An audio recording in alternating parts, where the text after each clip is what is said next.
시간에는요, 이제 두 인물이 등장할 겁니다.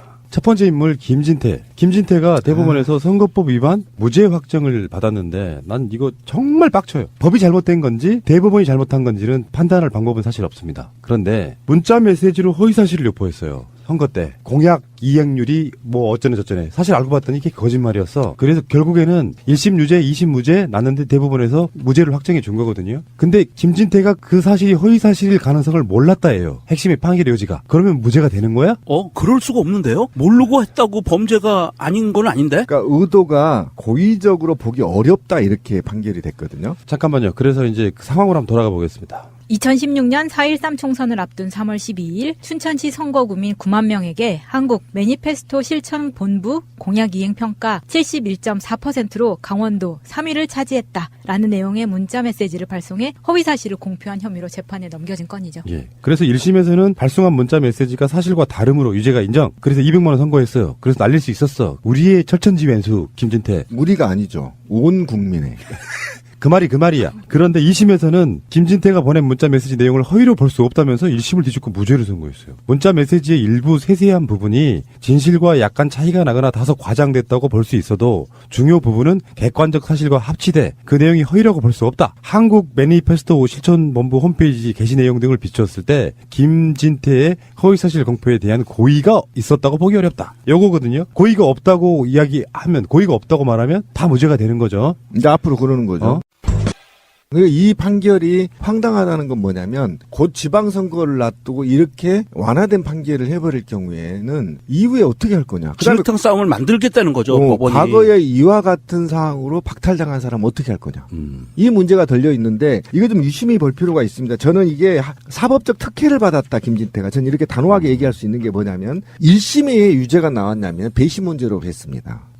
네, 배심 문제로 시민들을 앉혀놓고 유죄인지 무죄인지를 물었어요. 그러니까 춘천 시민들이 판단하기를 유죄다 이렇게 판단을 했습니다. 그러니까 2심 3심에서는 다 배심원을 배제하고 판사들이 한 겁니다. 이거는 김진태가 사법고시 출신이었고 등등 있기 때문에 저는 특혜를 받았다고 보는 것이고요. 아직도 지금 적폐가 있다. 저는 이제 이렇게 얘기하고 싶어서 그래서 배심 문제가 무서운 거예요. 그러니까 네. 처음에 기소도 안 했어요. 불기소 처분했다가 그렇죠. 춘천 시민들이 춘천시 선거관리위원회에서 이거는 무조건 재판에 넘겨서 기소해야 된다고 해서 어쩔 수 없이 받아들인 거죠. 검찰이 받아들였는데 결국에는 대법원에서 김진태가 무죄가 확정되니까요. 그간 대법원 확정 판결 때까지 조용히 좀 있어서 요즘 김진태 이 사람 뭐하나 하고 기다리고 있었더니 끝나자마자 문재인 정부 또 공격 시작해요. 그렇죠.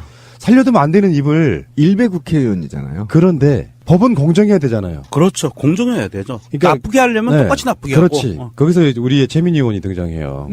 사건의 요지는 아주 비슷한 경우일 수 있는데 훨씬 더 최민희 의원이 개연성이 더 있어요. 그러니까 선거 때 뭐 여러 가지 이야기가 있긴 하지만 20대 총선 앞둔 4월 5일 날 개최된 케이블 TV 토론회에서 이게 16년 이야기예요. 2016년 4월 15일 케이블 TV 토론회에서 남경필 경기도지사에게 경기 북부 테크노밸리를 남양주에 최우선 유치해 주겠다는 약속을 받았고 기획재정부 장관에게는 조한 IC 신설을 확인했다. 이 이야기를 했는데 이게 허위사실 공표라고 해서 누가 걸었냐면은 지금 현역 의원인 주광덕 자유한국당 쪽에서 건 거예요. 근데 1심 판결에서는 판사부터가 주광덕과의 친밀한 관계가 있는 사람으로 의심이 있거든요. 그러면서 검찰이 최민희 의원한테 200만 원, 벌금 200만 원을 걸었어요. 근데 이런 경우는 거의 없다 그러죠. 선고를 200만 원 그대로 받아주는. 그럼 5년 동안 정치 피선거권이 박탈되는 거죠. 굉장히 중죄입니다. 정치인한테는. 그런데 더 중요한 부분은 재판부가 춘천에 있는 판사하고 의정부에 있는 판사하고는 미국과 한국에 있는 것만큼 전혀 다른 법체계에서 공부한 사람일까요? 아니잖아요.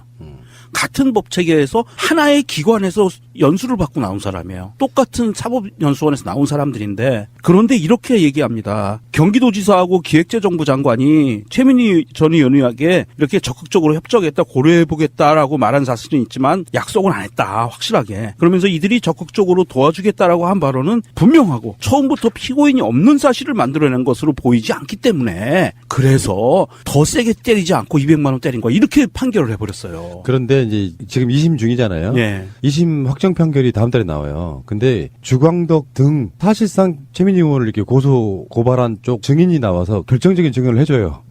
실제로 그 일이 전혀 없었던 게 아니라 상당히 개연성 있게 진행되고 있었다라는 증언이 나와버렸어요. 그래서 실제로 이제 2심에서는 뭐 무죄이거나 또는 100만 원 이하가 돼야겠죠. 80만 원 이하가 돼야겠죠. 그러니까 판결문도 이게 네. 문제가 있어요. 그러니까 판결문을 보면 이들이 적극적으로 도와주겠다라고 한 발언은 분명하고 처음부터 피고인이 없는 사실을 만들어낸 것으로 보이지 않기 때문에 감경 요소를 양형에 반영했다 이렇게 됐잖아요.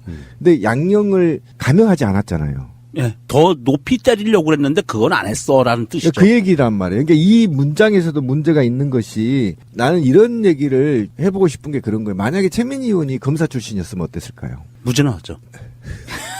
그러니까 법을 이렇게 약간 말한 공정성. 김진태는 무죄고 김진태도 1심에서는 분명히 배심 문제에서는 200 맞았단 말이에요. 예. 그런데 이 사건은 이제 1심에서도 일반 법정에서 했단 말이죠. 그런데 이렇게 판결문을 쓰면서도 불구하고 감형을 안 했어요. 네. 그러니까 이랬을 때 만약에 제가 생각할 때는 최민희 의원이 전 의원이 검사 출신이었으면 저는 살았다. 저는 이렇게 봅니다. 최민희 전 의원을 이거는 타겟으로 해서 전략적으로 이거는 잡겠다라고 하는 의지가 보이는 거죠. 지역 이 정치를 재판으로. 지역 정치 뿌리를 뽑겠다는 거 아닙니까? 크지 못하게. 예, 지금 그 대한민국 사법부에 블랙리스트 문제가 지금 아주 그냥 이제는 다 벌어졌잖아요. 사법부 블랙리스트는 오픈됐잖아요. 있었어. 그리고 구체적인 자료들까지 나오기 시작을 했어요. 그런데 지금 대법원장만 바뀌었잖아요. 그냥 있죠. 박근혜 시절에 열심히 일하던 대법관들. 또 하나 그 양승태가 조직했던 자기의 측근 호위대 법원행정처 처장만 대법원장이 행정처장만 바꿨어요. 조직을 쇄신하기 위해서 바꿨는데 아직 밑에 있던 사람들 그대로 있어요. 주광덕은 김기춘 때 청와대에 있었으니까 뭐 친박이라고 볼 수 있지만 정확하게 말하면 홍문정 라인이랍니다. 그런데 친박계죠. 1심이 어디서 했냐면은 의정부 지법에서 했어요. 네. 홍문정이 지역구가 의정부죠. 네. 그렇게 만들어진 홍문정 라인의 최대 정치적 라이벌인 주광덕이 최민희 의원을 정치적으로 일어서지 못하게 그래서 지금 그 변론도 그런 얘기가 나왔다고 해요. 전도 유명한 정치인을 이런 문제로 정치 생명을 끊어버리는 게 온당한 거냐 이런 식의 이야기가 나왔다 그러는 건데 정치적으로 주광덕 조선밖에 안 되니까 정치적으로 라이벌이 될 수 있는 사람을 양판. 그러니까 예를 들면 주광덕과도 맞아요. 관계가 있고 홍문종과도 관계가 있는 그 판사가 의도적으로 김진태 재판과는 다르게 이런 식으로 판결을 해서 지금 2심으로 올라간 건데 2심에서는 뭐 결정적인 증언이 나왔다 그러는데 그러니까 정치권에서는 누구나 다 최민희는 많이 나와야 80만 원 나오겠네. 뭐 건수가 안 되는 거니까요. 전혀 근거 없이 얘기한 것도 아니고 그리고 실질적으로 뭐 하다 보면은 내가 유치했네 누가 유치했네 하지만 여당의 국회의원 후보도 야당의 국회의원 후보도 경기도지사나 기획재정부 쪽에 가서 만날 자리가 있으면 서로 이렇게 우리 지역에 뭐 해달라고 막 유치하고 그러잖아요. 그렇죠. 예. 그래서 최민희 의원 보고 해주는 건 사실 아닐 수도 있어요. 그쪽에서는 그런 거 안 하겠냐고 자기 지역 공약 유치할 때. 그런데 당선자도 아닌 사람을 그렇게 걸어가지고 정치적으로 생명을 끊어버리려고 하는 시도 이게 굉장히 악랄한 거라고 보는데 그래서 아까 신비님 말씀에 어쩌면 정답일 수도 있는데요. 배심 문제 확대하는 것이 대법원 개혁에 최근에 나오는 그 블랙리스트 뭐 뭘 들여다봤네 뭐 하는 우병우가 한마디 하면 전원 합의체로 옮겨버린다든지 이런 짓을 하면 안 된다는 면에서 제가 이렇게 예를 한번 갖고 온 거예요 지금.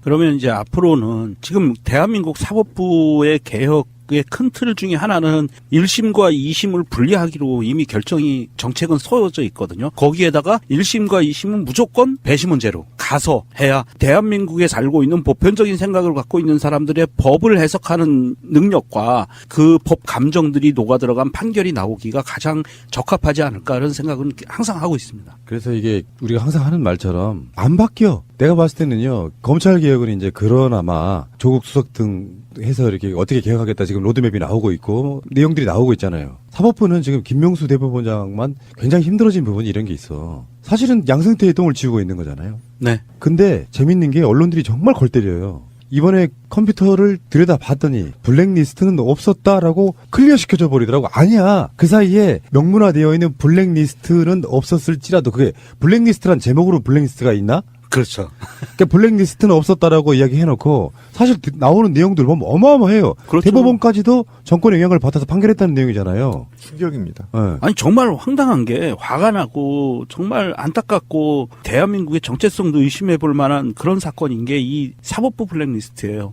그런데 사법부가 사법부 수장의 명령에 의해서 양승태의 명령에 의해서 블랙리스트를 내부적으로 만들었다 그러면 한 1% 정도는 봐줄 수가 있어요. 그런데 문제는 사법부의 수장인 대법원장은요, 대한민국 대통령과 동격이에요. 굉장한 권한을 갖고 있고요. 자, 행정부의 수장, 사법부의 수장, 국회의 수장, 이 세 사람은 높낮이가 없습니다. 동격입니다, 사실은. 그렇죠. 단지 외국에게 대한민국을 대표하고 군사 지휘권을 갖고 있고 뭐 이런 거의 차이만 좀 있다 뿐이지, 같은 동격인데 사법부의 수장인 양승태가 대법원장이 김기춘한테, 우병우한테 보고를 했어요. 자기네 조직을 사찰을 해서. 이게 도대체가 이건 있을 수 없는 일인 거예요. 그리고 이런 일들이 벌어졌다는 이게 헛소문일지라도, 증거가 안 나오고 헛소문일지라도 사법부에 있는 대부분의 판사들은요, 길거리에 나와가지고 엎드려서 용서를 구해야 돼요, 국민들한테. 이건 말도 안 되는 상황입니다. 저는 이게 이제 엄청난 충격이어서 저도 숨을 못 쉴 정도로 힘들더라고요. 이 상황을 처음 보고 나서. 그러니까 지금 아직도 사법부는 제정신을 못 차리는 게, 어쨌든 지금 사법부의 블랙리스트 3차 조사가 시작되겠죠. 그러면 임종현 전 행정처장의 PC부터 조사해야 되는 게 맞잖아요. 이게 첫 번째입니다. 여기에 파일이 지금 수백 개 있다는 거 아닙니까? 이 파일을 먼저 열어봐야 돼요. 열어보고 어디까지 판결을 미쳤나는 겁니다. 저는 우리 명종 씨가 얘기한 대로 대법원장이 민주주의 삼권 분립 중에 사법부 짱이에요. 근데 일개 우병우한테 우병우 푸들짓을 했단 말이에요. 여기까지도 제가 용서할 수 있어요. 존나 더러우니까 이 새끼들이. 근데 여기에서 판결을 유도했다는 겁니다. 판결을. 그렇죠. 이건 정말 이 나라도 아닌 겁니다. 예를 들면 저 같은 경우 분명히 말씀드리지만 박근혜 때 원주 성접대 사건 관련해서 리트윗 한 번으로 벌금을 30만 원을 냈고요. 그다음에 저와 같이 리트윗을 했던 사람들은 200만까지 냈단 말이에요. 그 김학이 다시 재조사하기로 한 거 아니에요? 예, 해야죠. 그런데 한번 보세요. 리트윗이 무슨 죄가 돼요. 왜 그러냐면 SNS에서는 무조건 다 오픈시켰어요, 선관위가. 그것도 다 얘기가 했거든요. 그런데 이 문제에 대해서 리트윗을 했다는, 글도 쓰지도 않았어요. 리트윗을 했다는 얘기를 했단 말이에요. 근데 그때 판사가 굉장히 현명한 판사, 나 이거 판결 못하고 엎어버렸어요. 판사가 1년 반을 덮어놔버렸다니까. 나 못한다고. 왜 그러냐면 검사가 증인을 데려오라 안 데려와 버려요. 그럼 영상 가져라 안 가져와요. 그러면 봤다는 놈도 데려와라, 봤다는 놈도 안 데리고 왔는데 어떻게 판결을 속행하냐고요. 덮었는데 새로운 놈이 뜩 오더만 망치 때려버렸어요. 그냥 한 달 만에. 그리고 종결된 거거든요. 그러니까 이렇게 이런 것을 영향을 미쳤다는 거 아닙니까? 이 판결에 하물며 리트윗에까지 영향을 미쳤다는데, 그러면 중요한 정치 판결, 이게 이 영향을 미친 게 뭐였죠? 부정선거였잖아요. 내가 열받은 게 예. 결국은 부정선거를 선고를 하지 않기 위해서 원래 180 이내 해야 되는 거 아닙니까, 대법원이. 근데 안 해버리고 결국은 어떻게 됐죠? 탄핵되고 나서 실익이 없다고 해서 각하시켰잖아요. 그러니까 이러려고 하는데 결국은 부정선거에 대해서 문제를 희석시키기 위해서 양승태를 불러놓고 우병우가 조진 거 아닙니까? 이게 있을 수 있는 겁니까, 나라가? 그러니까 지금 김명수 대법원장이 뭐 현재 지금 뭐 여러 가지 터져 나오는 것들 때문에 상당히 국민께 사죄하고 이런 부분도 있지만, 그러면 결국은 본인이 이제 대법원장으로서 개혁안을 내놓을 거 아니에요. 그렇죠. 저는 명백하게 거기에 들어있을 만한 것 중에 대표적인 게 배심원제 확대라고 보거든요. 동의합니다. 제가 계속 지금 10년을 노래 부르고 있습니다. 김명수 대법원장의 개혁성에 비추었을 때 배심원제 확대가 골자로 된 뭔가 개혁안이 나올 거라고 보는 거예요. 그러니까 결론적으로 말해서 그 김진태의 나비 효과, 최민희의 나비 효과가 결국엔 단적인 예를 들어주는 거지 않습니까? 사람이 하는 판결에는 한계가 있다. 그게 좋은 의미든 나쁜 의미든 간에. 그래서 이거를 국민들이 직접 사법 권력을 가져오게 하는 가장 최고의 개혁이 아니냐. 그렇죠. 1, 2, 3심 중에 하나라도 의무화해라. 1, 2, 3심 중에 하나라도 의무화를 해서 전면. 예, 전면하면 전 좋겠죠. 근데 사법부가 좀 내놓지 않을 거예요. 그러니까 어쨌든 1, 2, 3심이라도 기본적으로라도 좀 해줘야 되는 것이고, 그 다음에 행정처가, 제가 좀 이 공무원 노조 때는 좀 얘기를 많이 들었는데, 행정처가 정말 권력이 너무 세요. 정말 못서부리의 권한을 갖고 있거든요. 이 행정처를 개혁해야 돼. 일단 권한을 완전히 빼놔야 되는 것이고요. 그 다음에 판사들이 독립적으로 활동할 수 있도록 보장을 해주는 법안이 나와야 돼. 일단은 부장판사 이런 개 같은 것 좀 안 했으면 좋겠어요. 계급을 왜 나누냐고. 그냥 판결하면 되는 겁니다. 그리고 이제 제가 지금 우리가 너무나 지금 사건들이 많아서 잊혀지고 있는데요. 블랙리스트 반드시 까야 됩니다. 까서 본인들한테 돌려줘야 돼요. 그 블랙리스트가 본인들이 얼마만큼 자기의 정보가 수집됐는지에 대해서 반드시 그걸 주고, 눈에 보이는 앞에서 폐지하는 걸 봐야 됩니다. 이해 가시죠? 무슨 말인지. 이 블랙리스트가 단 1메가라도 남아있으면 안 돼요. 더불어 수십만 명을 불법 사찰했던 국정원의 비밀 파일, 이것도 본인한테 돌려주고 그 본인들을 다 불러놓은 상태에서 서버를 다 폐기해야 됩니다. 이거를 나중에 다른 데서 누가 또 쓸 수가 있단 말이에요. 그래서 저는 이게 이제 사과로 끝날 것이 아니라 개혁안을 낼 것이 아니라 이 파일을 전부 다 본인들한테 돌려주고 국민들한테 어느 정도 했는지를 알고 다시는 못할 거면 일벌백계 해야 된다. 이거 굉장히 심각한 문제입니다. 예. 자유한국당 유가 지금도 이제 그 파일 못 열게, 컴퓨터 못 열게 하는 대표적인 게 사법권 독립을 이야기하고 있어. 이게 자기네들은 정권 잡았을 때 민정수석 통해가지고 대법원장한테까지 압박을 해. 여러 가지 방법을 통해가지고요. 이를테면 이런 거지. 자기들끼리 무슨 뭐 서류 만들어가지고 청와대가 불쾌해한다. 그러면 사법부가 벌벌 떨어가지고 전원 합의처럼 만들어줘. 그랬던 놈들이 어떤 판사 파일 하나 까서 보는데, PC 하나 열어보는데 사법권 독립에 훼손의 여지가 있어서 뭐 열지 말라고 그러는 거예요. 뭐 이런 개 양아치 새끼들이 다 있냐고. 이 정도 대형 사건이면요. 검찰이 수사 독립권이 있거든요. 바로 압수수색 들어가야 됩니다. 뭐 하고 있는 건데요, 검찰이. 그런데 이제 그 검찰 입장에서는 굉장히 위험해요. 사법부를 친다는 게 왜냐하면 헌법에 보장된 독립되어 있는 기구이기 때문에 사실은 최대한 사법부 내에서 이거를 깨끗하게 자정작용을 할 수 있게 도와줘야 되는데 검찰이 행정부의 직할 기구인 검찰이 압수수색을 들어간다 그러면 굉장히 이게 사법부의 독립에 대해서 사실은 어려운 부분이 있어요. 예, 선례를 만들기 때문에. 동의는 하는데. 예, 그런데 지금 현재 검찰도 나름대로 그 부분에 대해서 압수수색은 못하지만 내사 단계인 건 맞습니다. 네, 그래서 사실은 이게 왜 제가 화가 나냐면 검찰이 문학의 블랙리스트를 작성했다라는 두 사람을 구속시켜요. 총 7명이 구속됐거든요. 블랙리스트 관련해서. 그럼 2년 4년 때린 거 아닙니까? 지금 장관하고 지금 비서실장을. 이 정도로 때렸으면 사법부 블랙리스트는 이것보다 더 문학의 블랙리스트가 저는 천인공노할 짓이라고 생각하거든요. 그러면 압수수색하고 수사해야 된다고 보지. 사법부가 자체적으로 해라. 그러면 예를 들면 내가 지자체 공무원 비리했는데 내가 알아서 정리할게요. 이렇게 하는 건 똑같은 게 뭐가 있는?